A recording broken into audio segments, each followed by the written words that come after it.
হে আল্লাহ, এই মুহূর্তে যে বা যারা এই ভিডিওটি ক্লিক করেছে তাদের মনের সমস্ত ইচ্ছাকে পূরণ করে দিন। যে যা কষ্টে রয়েছে সেই কষ্ট থেকে দূর করে মনে প্রশান্তি দান করুন। যে মানুষের জন্য দুহাত তুলে আপনার কাছে দোয়া করে সেই মানুষ যদি তার জন্য উত্তম হয় তো ইয়া আল্লাহ তাকে তার জীবনে পৌঁছে দিন। আর যদি উত্তম না হয় তো তার থেকে উত্তম কাউকে দান করুন এবং তার মনে প্রশান্তি দান করুন। আমাদের সকলকে সবর করার তৌফিক দান করুন আর নেক হেদায়েত দান করুন। আমিন ইয়া রাব্বাল আলামিন। কমেন্টে সকলেই আমিন লিখে দেবেন। হতেও পারে কারো আমিনের জারিয়ায় আমাদের সকলের দোয়া কবুল হয়ে যায়। আসসালামু আলাইকুম প্রিয় দিনী ভাই ও বোনেরা, আজকে আমি আপনাদের জন্য এমন একটি ভিডিও নিয়ে এসেছি যেটা প্রত্যেকটি পুরুষ এবং মহিলার জন্য খুবই গুরুত্বপূর্ণ এবং প্রত্যেকটি পুরুষ ও মহিলার মনের প্রশ্নের জবাব। তাই অনুরোধ করব ভিডিওটি না টেনে শেষ পর্যন্ত অবশ্যই দেখুন ও মনোযোগ দিয়ে শুনুন। ইনশাআল্লাহ আপনার মনের প্রশ্নের জবাব এই একটি ভিডিওর মাধ্যমে আপনি পেয়ে যাবেন। আপনি কি কখনো ভেবেছেন কি যদি কোনো নারী একজন পুরুষকে প্রত্যেক দিন মনে করে তো তার সাথে কি হয়? সেই আবেগ জানা দেখা দেয় না, না শোনা যা, কিন্তু মনের উপর এমন নিঃশব্দতা ছেয়ে যায় কি মানুষ অজানা হয়ে যায়। এই খেয়াল কোনো হাসির জারিয়ায়, কোনো সময়ের ঝলকে বা কোনো সম্পর্কের খুশবুতে অনুভব হয়। যখন একজন নারী পুরো খুলুস আর সত্যতার সাথে কোনো পুরুষকে প্রত্যেক দিন মনে করে, শুধু ভাবনা আর কল্পনায় থাকে না, বরং একটি রুহানি তুফান হয়ে কায়নাতে ছড়িয়ে পড়ে। কিছু সম্পর্ক শব্দের দ্বারা নয়, রুহের সাথে জুড়ে থাকে। সে মন থেকে মনের পর্যন্ত সফর প্রস্তুত করে। আর যখন এই খেয়াল সত্য হয় তো পুরুষ তাতে দূরে থাক বা না জানা থাক, তার মনে এটা অনুভব হওয়া শুরু হয়ে যায়।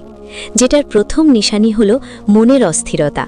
যখন কোনো নারীর রুহ প্রত্যেক দিন কোনো পুরুষকে ডাকে তো পুরুষের মনে এক অজানা অস্থিরতা ঘর বানিয়ে নেয়। সে বুঝতে পারে না কি মন এত অস্থির কেন রয়েছে, যেমন কোনো অসম্পূর্ণ অংশ তাকে পূরণ করছে।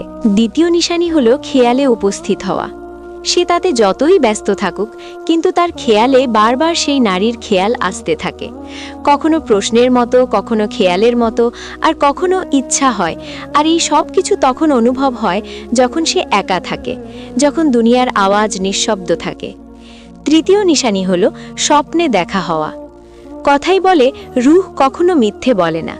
যে নারীর খেয়াল সত্য হয় সেই পুরুষের স্বপ্ন পর্যন্ত পৌঁছে যায়। কখনো কোনো সঙ্গে থাকার খেয়াল হয়ে, কখনো কোনো নতুন মঞ্জিলের সাথে চলতে চলতে, কেননা স্বপ্ন সেই রাস্তা যেখানে রুহ একে অপরের সাথে কথা বলে। চতুর্থ নিশানি হলো শারীরিক প্রভাব।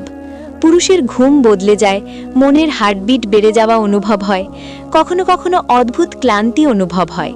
আসলে সেটা নারীর আবেগের সংযোগ, কানেকশন হয়, যেটা রোজ তার দিকে বইতে থাকে। পঞ্চম নিশানি হলো হঠাৎ সংযোগ হওয়ার মন করা। অনেক সময় পুরুষ নিজেকে আটকে রাখতে পারে না, সে হঠাৎ বার্তা পাঠিয়ে দেয় বা তার নাম্বার খুঁজতে লাগে। তার মনে হয় বাস একবার কথা বলে নি। এই আবেগ আসলে সেই নারীর খেয়ালের নিঃশব্দ বার্তা হয়, যা তার মন পর্যন্ত পৌঁছে গেছে। 6 নম্বর নিশানি হলো সে তার প্রত্যেক দিনের কাজের ব্যস্ততার মধ্যেও এক অদ্ভুত একলা অনুভব করতে লাগে। ধ্যান লাগে না, মন বারবার অন্য কোথাও চলে যায়, যেমন কেউ ভেতর থেকে ডাকছে, আর সেই ডাক সেই নারীর খেয়াল হয়। 7 নম্বর নিশানি হলো যখন কোনো নারী পুরো মন থেকে খেয়াল করে তো দুজনের মধ্যে এর নাদিদার রুহানি সংযোগ হয়ে যায়। যদি পুরুষের রুহও সেই সুরে জুড়ে রয়েছে, দুজনের মধ্যে তাবানাইয়ের আদান প্রদান শুরু হয়ে যায়, যেমন দুটি মন দূরত্বের পরেও কথা বলতে থাকে। 8 নম্বর নিশানি হলো কখনো সেই পুরুষ কোনো এমন জায়গায় চলে যায় যেখানে সেই নারীর খেয়াল জুড়ে রয়েছে। কখনো তার নাম কোনো অজানা মানুষের থেকে শোনা যায়। এসব কাকতালীয় হয় না, বরং কায়নাতের ইশারা হয়, যেটা দুটি মনকে কাছে আনার চেষ্টা করে। 9 নম্বর নিশানি হলো নিঃশব্দতায় উপস্থিতির অনুভব হওয়া। কখনো কখনো সেই পুরুষ একাকিত্বে অনুভব করে কেউ তার আশেপাশে রয়েছে, কেউ যে তাকে দেখছে, অনুভব করছে। সেই অনুভূতি বলা যায় না, কিন্তু মন জানে কি কেউ তাকে সত্য মন থেকে মনে করছে। 10 নম্বর নিশানি হলো খেয়ালের ফিরে আসা।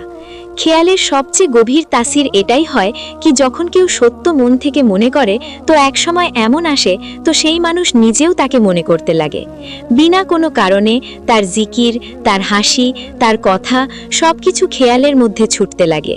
আর সেখান থেকেই শুরু হয় রুহ থেকে রুহ পর্যন্ত সফর। খেয়াল যদি সত্য হয় তো দোয়া হয়ে যায়, আর দোয়া কখনোই রদ হয় না। কখনো না কখনো কোনো না কোনো রাস্তায় সেটা ফিরে অবশ্যই আসে। যদি আপনাকে এই অনুভূতি ভরা কথা পছন্দ হয় তো এটাকে মন থেকে অনুভব করুন, কেননা সত্য খেয়াল শুধু শব্দ হয় না, সেটা রুহের আওয়াজ হয়। ভিডিওটি যদি ভালো লাগে লাইক, কমেন্ট, শেয়ার আর চ্যানেলে নতুন হলে চ্যানেলটিকে সাবস্ক্রাইব করে পাশে থাকবেন। খোদা হাফেজ।